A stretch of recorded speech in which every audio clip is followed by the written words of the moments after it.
Hello Flosstube and welcome to the homestead. It is Tuesday, March 26th, 2019, and I wanted to quick hop on and do a video so that I could get this out there before the Frugal Yankee retreat. The girls are not going to be happy with me. They have lots of progress to show, but they're in school and they have after school activities today, so they will just have to wait until next time to join me. All right, boom, boom, boom. I'm gonna do this quick. Finishes first. I have one to show you, and this one comes with a story. For those of you who watched my last one, you will recognize this one as what I called the Bossy sampler. This was a limited edition by Stacy Nash for one of the markets. I'm thinking 2015, but I don't really know. I bought it cheap on eBay because the sampler said buy me, and so I bought the sampler, and this red house was not going to happen. I knew that when I bought it, that there's no way that I had the patience to do that house. So Bossy Sampler said, that's okay, I'm going to tell you what verse I want. And along about that time, I was watching Lorraine from Rags to Stitches. I think I had just discovered her, so I was binge watching her first couple of episodes that I missed. And she had been talking about a airplane trip that she was on and how there was a lot of turbulence, and they obviously landed okay. But one of the verses that she quoted in that Flosstube video was James 5. The prayer of a righteous man availeth much. And I was watching that episode, and Bossy Sampler said, that's the verse that I want you to stitch on me. Okay. Now, this was a long time ago. We were still in Guam. It was probably well over a year ago. And so when I started this sampler the other, I don't know, a week or no, two. No, it was more than that because I talked about it in my last episode, which was a month ago. I can't believe how time has flown. Anyway, so when I started the sampler, I knew I was going to change it. I knew it was going to have that verse. I knew I was going to change the alphabet. And so my goal was to finish the sampler before the Frugal Yankee retreat because I just wanted to have it done. I don't like having a lot of whips, and I have a lot of whips for me. So I have been working on this one, and I finished it, and I left my cardboard in the other room to put behind it, but this is what it looks like. I did the letters in different colors because I have just discovered that about myself. Every single sampler that came out at market that had different colored letters, I loved. And if those letters happened to be in eyelets, I loved it even more. So here's the change in the verse. I added some crowns because it looked too bare. And I stitched the James over one. And she's done. Now mathematically, she was supposed to fit into this frame. I did the math. It was going to fit beautifully. This frame is a little larger than most 8x10s. However, when I hold it up, I think it's going to be too wide when I stretch it. So I don't know what's going to happen, and obviously even if it does fit, I have to paint the frame. But I'm wondering if Q-snaps can like stretch the fabric or something, because like I said, I did the math and it should have fit perfectly in there, and it doesn't. So I don't know what's going to happen to that one, but it's done, and I will cross that bridge at a later date. Open my notebook back up so I know where I'm doing here. All right, a couple weeks ago, we were able to go to Newport for the weekend, and so I got to stitch on Nantucket, Old Nantucket, Little House Needleworks, and you know I'm changing it somewhat, and I'm not going to take it out of the Q-snap, but you can see most of it here. Mostly I was building building the ship last weekend. But I don't actually have all that much to go. I need to find a frame for it, because once I figure out what frame I'm going to use for it, then I can know how tall I need to make it. I may or may not stitch this right here, but we'll see.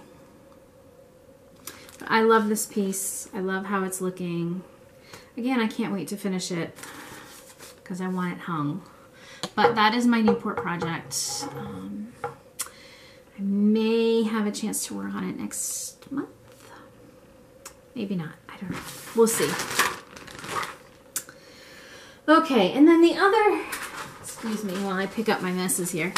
The other finish that I had, because, you know, it's prairie schooler all the year through, right? So I had done a couple and I showed them to you, and then I started another one. And I don't know what made me choose this one, because I was so sick of red and green. I wanted something other than red and green. But actually, I know what made me choose it. It reminded me of cushaw squashes. This is what a cushaw looks like. It's my favorite kind of squash. It makes a great pie. They were grown in Virginia, and that's where I knew them and fell in love with them. Here in New England, nobody seems to eat them. They put them out on their doorsteps and use them as decorations. And all I can think is, oh, that would make a good pie. So I'm growing them this year. So anyway, I started this prairie schooler, and obviously I finished it. Now, in my heart of hearts, I knew that these were not cushaw squashes. I knew that they were delicatas. And so it kind of really bothered me, because I only want to stitch things that I grow in my own garden. So I happened to be in the hardware store the other day, and I found this. And it's High Mowing, which is one of my favorite New England seed companies. And so I bought it. So now I'm going to grow delicatas because I stitched them. I said to my husband, is that a little obsessive? And he said, yep. Oh well, they'll be good. Also in the month since I have seen you, we had our one and only pretty major snowstorm. And so I got time to work on the infamous Scenic Farm. You've all seen it and loved it. I got a great jump on all of that sky. And I was thinking, oh, this is going so fast. Why is it going so fast? And then I realized it's because the sky is just half stitches. But some of these call for 4 strands of floss. Not my favorite. Not my favorite. And just as I was thinking, ugh, do I really want to continue with 4 strands of floss? What am I going to do? I see it in Joan and Kelly's video and fall in love with it all over again. So I'm just going to suck it up and deal with the 4 strands of floss. Alright, so that's mainly what I've been stitching. I will talk about plans later on. Market haul. I tried to be really good. And so actually I have no market haul to show you. I did place an order with Kit and Stitcher, but one of the samplers, I saw the sampler on her site and I just had to have it. And of course it was one of the market releases that she had to reorder. So I've been waiting on it and it's fine. I am in no rush for it. My rule is I never look at something, fall in love with it, and then hit click and buy it. My own personal rule is I have to see it at least 3 times. And if after that 3rd time I still love it and I still want to stitch it, then I will buy it. I saw this sampler on her page or her website and I loved it and I bought it. So anyway, when that order comes in, I will show you what I ordered. But I did go to Bush Mountain for their market release. I posted a little video of it, so some of you might have seen it. And I didn't buy anything new. I bought this. I've been eyeing this for a long time. And I've even said to Eldest, this is what I said to her. I showed it to her a couple times on the computer. Do you like this? Would you like to stitch it? All right, so I bought it thinking I would stitch it. So she gets in the car, because I had picked her up early from school that day. And she's like, what'd you buy? And so I said, the bag's right over there. And she takes this out. She's like, ooh. I said, I have shown that to you and asked you if you wanted to stitch it. And you said no. Well, yeah, but now I see it in real life and I like it. So it remains to be seen which of us will be stitching this. If I know my kid, I'm going to say that probably the horse, when it gets stitched, will not be stitched in black because her favorite horse is brown. So I think that change might have to be made. And then I was searching through all of Mayan's books, and I came across this one, which it's the original, it's cardboard, it's not in print, and so I had wanted it, but I wasn't going to pay crazy prices for it. And then I found it at Bush Mountain. I want to do this one. Red at Night, Sailor's Delight. So it is Prairie Schooler all the year. Might be a summer project, I don't know. Or maybe it'll be next year. And then I also got some flosses, which I will talk about in a minute.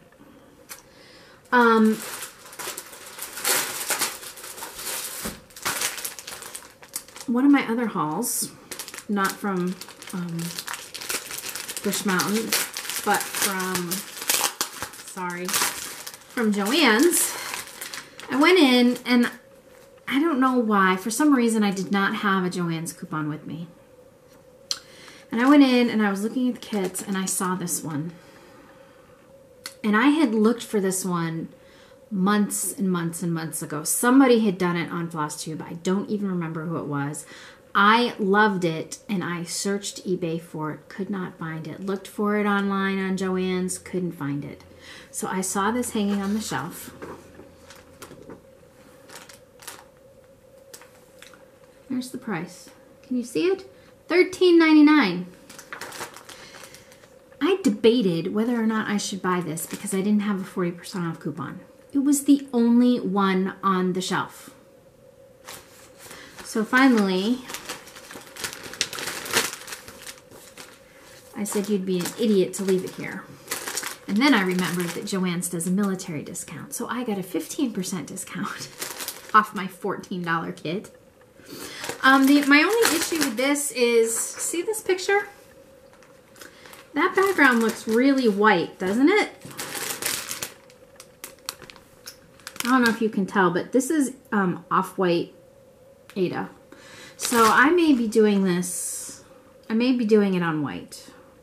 And I'll totally do it on Ada. I don't like to do my samplers on Ada, but for pieces like this that are mostly full coverage, I don't mind it. It comes with 14 count Ada. I may move it to a 16 or an 18 just because this is pretty long. And I might have an easier time finding a frame for it if it wasn't as long. So we'll see. That will happen sometime. Probably not this year. And then I've been meaning to show this to you for a while, and I keep forgetting. Here's the backstory. Those of you who have been stitching for a while will recognize this. This is the DMC color guide. Can you see how well loved mine is? It's like falling apart. All of the flosses are wonky. Completely missing from this version, because that's how old it is, there's none of the 3800s in here. So I decided when the new colors came out, it was time for me to get a new guide because I needed the new colors. I needed the 3800s. Couldn't find it. Finally, 123 Stitch had it back in stock. And so I wanted to show it to you because, first of all, if you're going to get a color guide, make sure it's the one that has the actual floss in it. Now this one is all wrapped, so it will never look all ratty like my other one because I like that change. Anyway, make sure you have the actual floss because the ones that are printed, you know how it goes. You can't get the exact color. This is the exact floss, so it is the exact color.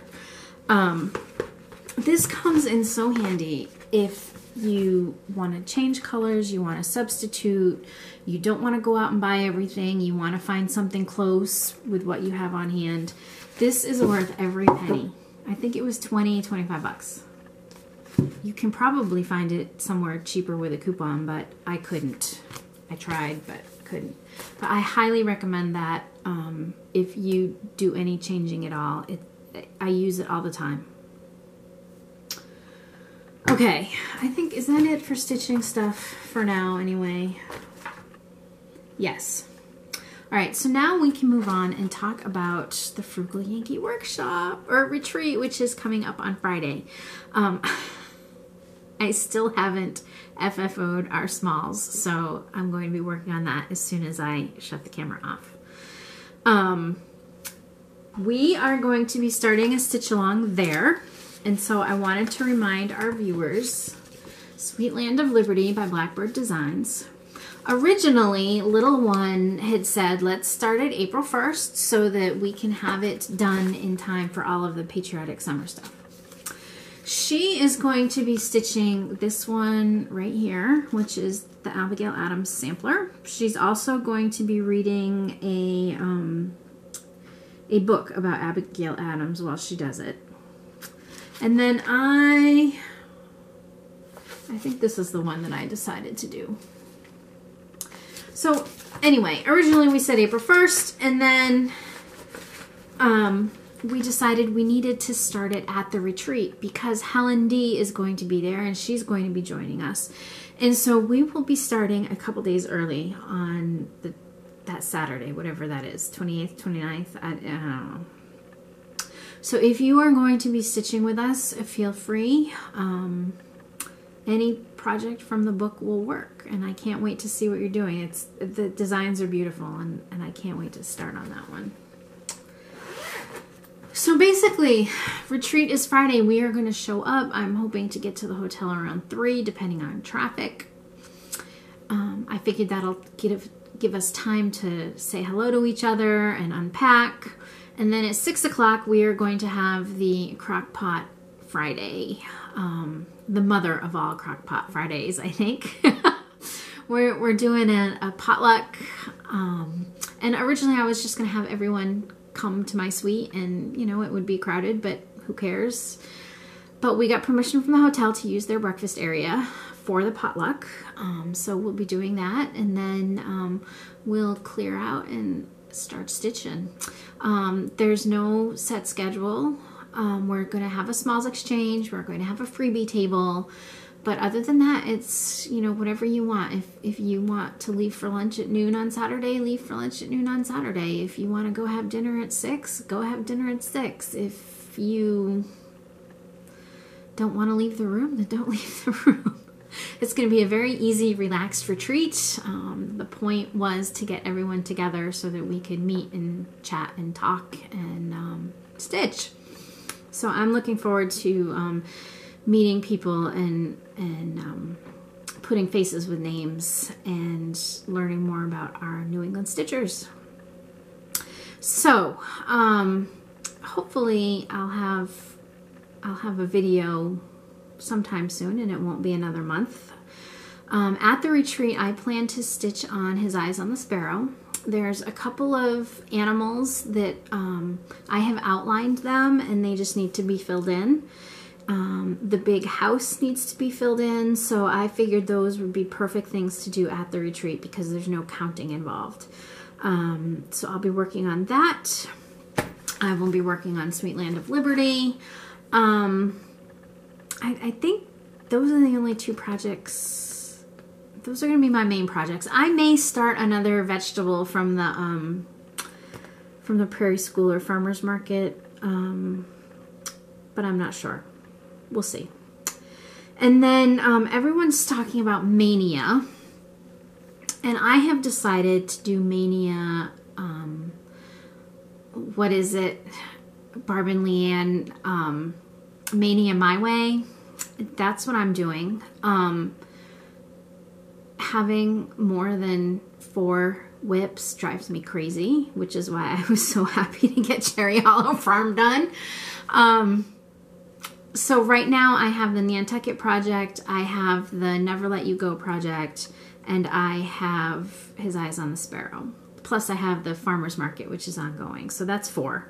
I'm going to have Sweet Land of Liberty. That will be 5. I can't start anymore. So what I'm going to do for Mania is I am going to work solely on His Eyes on the Sparrow. Emily at Eclectic Possessions is doing the same, I saw. But I'm going to do it a little bit differently to get out of my comfort zone. And so what I've decided is that every day I am going to start stitching on a new animal or motif. And so by the end of 19 days, I will have 19 more started.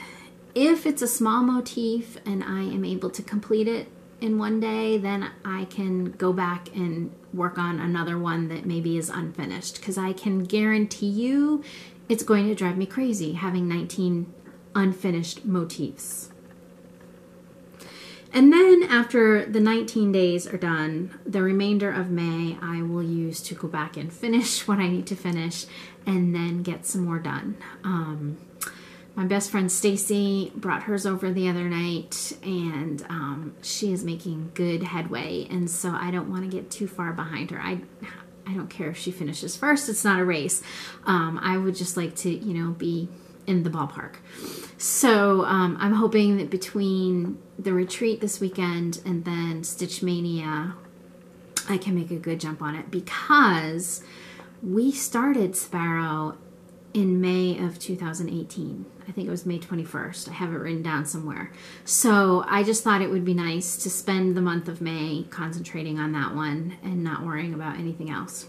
So that's going to be my Mania. I don't know if the girls are going to participate in Mania or not. I'm pretty sure they're not going to start 19 projects if they are, because Mama would need to know about that, and Mama doesn't know about it. And so I think that's it. I wanted to get this out there and update you all with my progress before the retreat. So hopefully I will have lots of progress after the retreat, although let's be realistic, there's going to be a lot of talking going on. I wanted to say a special hello to Tammy. Tammy is one of my viewers who I met back in the fall when Bush Mountain opened in their Palmer location. And we got to talking, and it turns out that Tammy lives the next town over from me. She actually lives in the town where I used to teach before I got married. And so it was around Christmas time, I think, or sometime later, that I ran into her at the local thrift store. And I was thinking about her, and I couldn't find the piece of paper where she had given me her phone number and email address. And just this morning, I ran into her at Walmart. So it was definitely meant to be that I got to talk to her. So anyway, hello Tammy, and I hope to see you this weekend. It was good to run into you. So with that, I will sign off and promise to keep you updated when we get back from retreat and tell you all about it. It's going to be great fun. I'm looking forward to it. And then it's StitchCon. I cannot believe that time is flying by so quickly, but once this retreat is done, then it's time to start thinking about making an itinerary for our trip out to StitchCon, which excites me. Oh, Yeah, the other update is that I might be subbing again long term. One of the math teachers that I had subbed for, I subbed for her classes, loved them. She's got great classes. So I left her a note and I said, I will sub for you anytime because I loved your kids. So literally the next day I get an email that said she got selected for grand jury standby from April 1st to like May 24th. And would I be on standby for her? Because she's going to have to call in on Friday and they will tell her which days of the following week she needs to be there. It could be all of the days. It could be none of the days. Who knows? So I said I would do that. So I am keeping my fingers crossed very tightly that I don't need to be there every single day from April 1st to May 20 whatever. But if I have to be there, I will. There is April vacation here in New England. The kids get a week in February and a week in April instead of 1 week in March like most of the country. So even if I do have to work full time for those 6 weeks, I will have a week off in the middle for vacation, which I would need. So anyway, that will cut into my stitching time if it comes to be that I have to work every day, but we'll make it work. There's probably one more day left of boiling in the maple season, and then that will be done. We hit our target. My initial goal was 3 gallons with 14 taps. That was, you can really expect a quart per tap, and we've got 14 taps in. So I was hoping for about 3 gallons. We have surpassed that, and like I said, we've got another day boiling, so we may even be close to 4 gallons when all is said and done. So that's been fun. I'm hoping next year for an evaporator so that I don't have to babysit the sap quite as closely as I've had to. But things are looking great on the homestead. We had a great day on Saturday. While the sap was boiling, we were pruning the apple tree and mulching the asparagus and taking out the spent canes from the raspberries. So we got a lot done, and I'm really looking forward to spring here on the homestead. All right, everyone, that's it. I'll talk to you later. Fair winds and following seas.